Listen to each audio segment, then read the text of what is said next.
You're an embarrassment to the United States. If Russia invades NATO allies, I have called for your resignation. I didn't think you were qualified before your confirmation, and you have done nothing. What if the very people entrusted with our national security were making decisions that could cost lives? Decisions born from confusion, incompetence, and bias. Under Secretary Hegseth's leadership, the Pentagon has descended into chaos, mismanaging billions, firing key leaders without reason, and jeopardizing military operations at a time when the world is watching. This isn't just about politics, it's about the safety of our troops, the credibility of our military, and the future of our national defense. It's time to ask, how many mistakes will we let slide before we demand accountability? Mistake, why did aid restart only a few days later? Again, we would take complete issue with what would some call reporting and others call a hatchet job. Secretary Hegseth has often been praised for what some have called his strong leadership and strategic vision. But the truth of the matter is that under his watch, the Pentagon has faced significant challenges. From mismanaged budgets to operational errors, the department has struggled, and in many cases, these struggles have been very public. This is not about political bias or unfounded criticism. It's about assessing the performance of an individual in a critical role, one that directly impacts national security. Let's start with the issue of operations. In his first week on the job, there were reports that Secretary Hegseth misunderstood a key directive during a National Security Council meeting.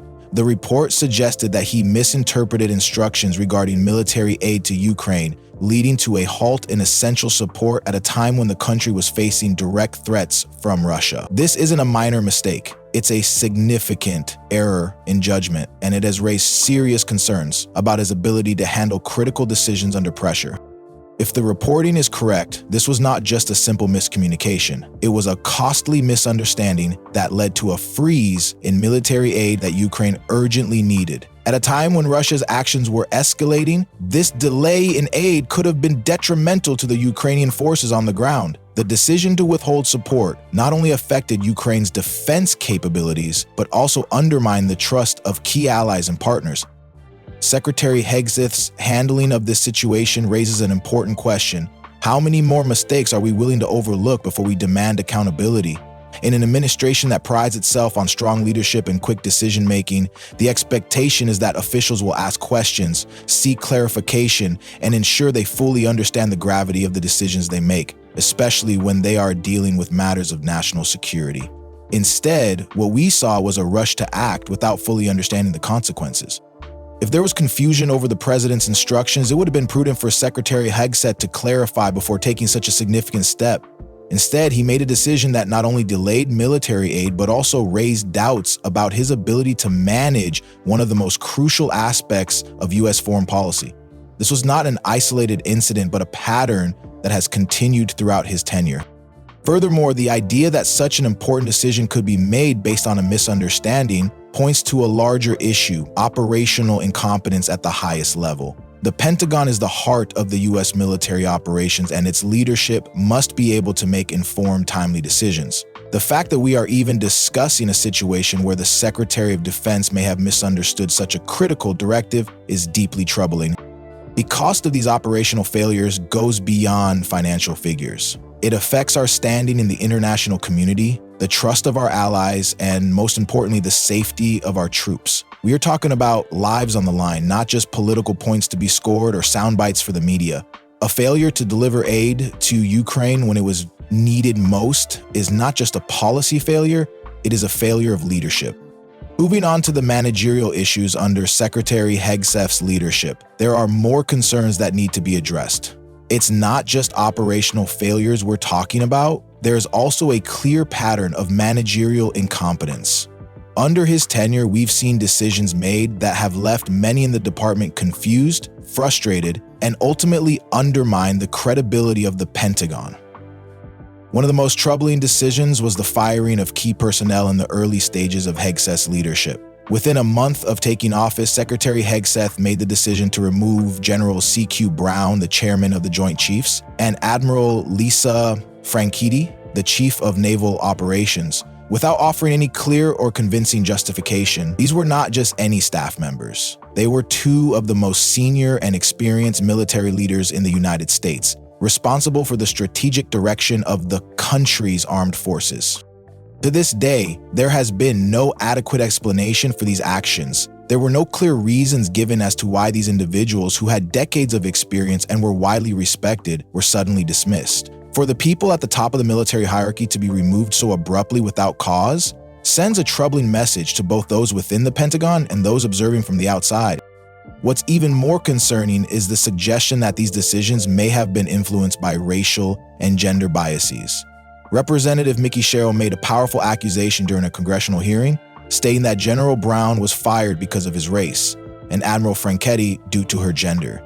This is an extremely serious allegation, one that cannot be ignored. It is unacceptable to suggest that personnel decisions, particularly at such high levels, were made on the basis of race or gender rather than merit. If these accusations hold any weight, it would indicate a severe failure in leadership and a betrayal of the values that the Department of Defense is supposed to stand for. The lack of a proper nomination for the new Chief of Naval Operations has only added to the concerns. Almost 4 months have passed since Admiral Franchetti's departure, and still no nominee has been put forward. News reports have indicated that qualified candidates have turned down the position, citing a lack of confidence in the current leadership.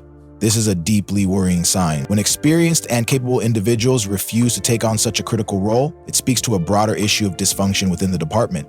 It's hard to ignore the possibility that competent leaders are distancing themselves from what they perceive to be a toxic and ineffective environment. Secretary Hegseth's response to these issues has done little to quell the growing concerns. He has dismissed these allegations and failed to provide any substantial answers regarding the firings or the lack of a nominee for Chief of Naval Operations. His repeated insistence that qualified candidates are not turning down the role has only served to fuel suspicions. If the department was truly functioning well, competent leaders would be lining up to take on these high-level positions. Instead, we're seeing a worrying trend of qualified individuals opting out, which only highlights the failure of leadership at the top.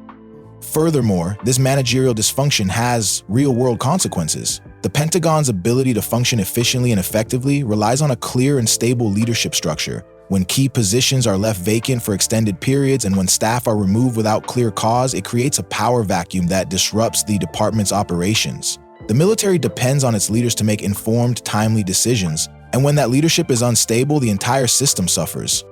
The lack of transparency and accountability in the decision-making process under Secretary Hegseth's leadership has eroded trust within the Pentagon.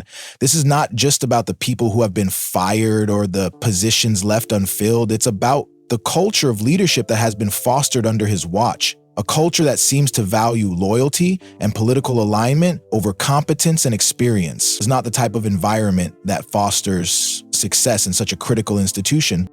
In conclusion, the managerial failures under Secretary Hegseth's leadership are deeply concerning. The unexplained firings, the lack of nominations for key positions, and the dismissal of serious allegations all point to a leadership that is out of touch with the needs of the Pentagon and, by extension, the country. If the Department of Defense is to remain effective and respected, it is clear that change is needed at the top. Without proper leadership, the Pentagon risks losing the trust of the people it is meant to serve, and that is a risk we cannot afford to take.